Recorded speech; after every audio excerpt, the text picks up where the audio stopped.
चलिए बात करते हैं writing the chemical formula of the molecular compound. तो कैसे लिखेंगे केमिकल फार्मूला, उस पर चर्चा करते हैं। सबसे पहले वैलेंसी पता होनी चाहिए और वैलेंसी के लिए हमें एटॉमिक नंबर पता होने चाहिए। तो चलिए देखते हैं। उससे पहले इलेक्ट्रॉनिक कॉन्फ़िगरेशन कैसे लिखते हैं वो पता होनी चाहिए। तो ये 2n² का फॉर्मूला पता है ना, इलेक्ट्रॉन पता है ना, ऑर्बिट में ऐसे रहते हैं। इलेक्ट्रॉन ऐसे गोल गोल ऑर्बिट में घूमते रहते हैं। इन ऑर्बिट का नाम क्या है? K-L-M-N। ठीक है। तो पहले ऑर्बिट में कितने इलेक्ट्रॉन की संख्या हो सकती है? पहले में क्या लिखेंगे? 2n² फॉर फर्स्ट के लिए क्या हो जाएगा? 2n²। यानी जब क्या लिखेंगे?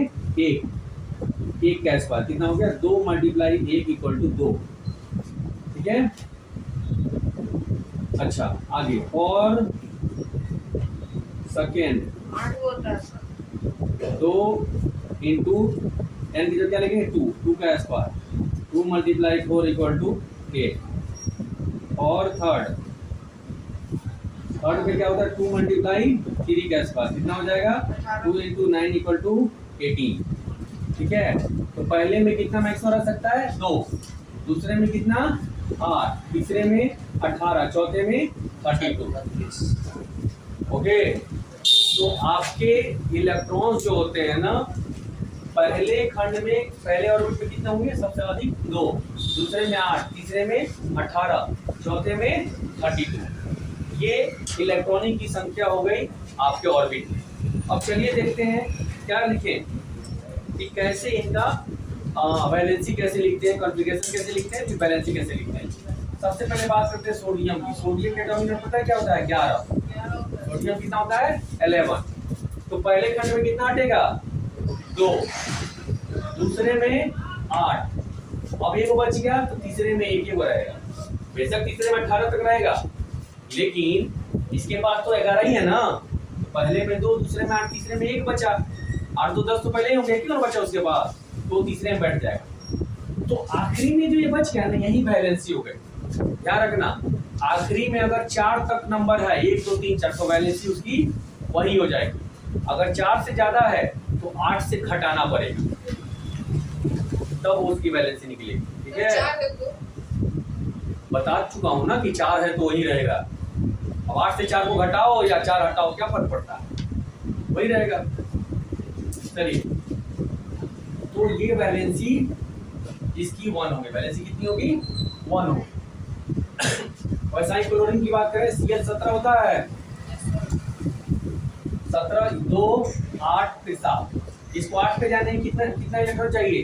1 चाहिए। तो इसकी भी वैलेंसी 1 होगी। इसमें से 8 में से घटाना पड़ेगा।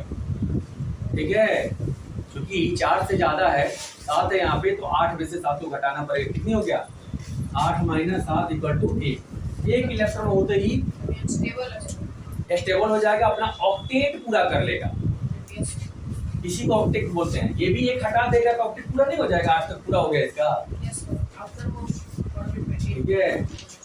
8 क्या होता है? स्टेबल माना जाता है। क्लियर? तो इसकी वैलेंसी वैसा ही ऑक्सीजन की देखो, O का कितना होता है? 6 होता है। पहले में 2 रखा, दूसरे में 4 रखा। 4 2 6 कितना हो गया? नहीं, इसमें गड़बड़ हो जाएगा। ऑक्सीजन का 8 होता है ना, 6 नहीं तो 8 होता है। दूसरे में 6 रखेगा। इसको 8 पे जाने के लिए कितना इलेक्ट्रॉन चाहिए? 2 चाहिए। जब 4 से ज्यादा हो तो मैंने बोला वैलेंसी निकालने के लिए क्या करना पड़ेगा? 8 से घटाना पड़ेगा। कितना हो गया? किससे इलेक्ट्रॉन लेगा? अरे जिससे भी लो, जो अपने आस पड़ोस में उसे छीनेगा। वो तो रिएक्शन पे डिपेंड करता है ना, किससे करेगा। अभी इसकी वैलेंसी कितनी हुई? 2। यानी इसको 2 चाहिए।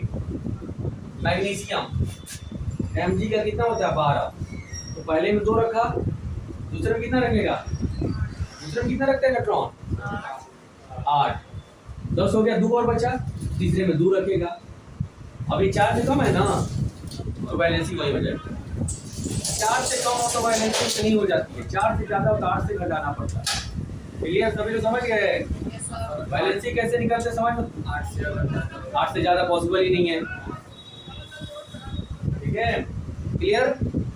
समझ में आ गया सभी के लिए? कैसे वैलेंसी निकालते हैं पता चल गया सभी लोगों को? यस।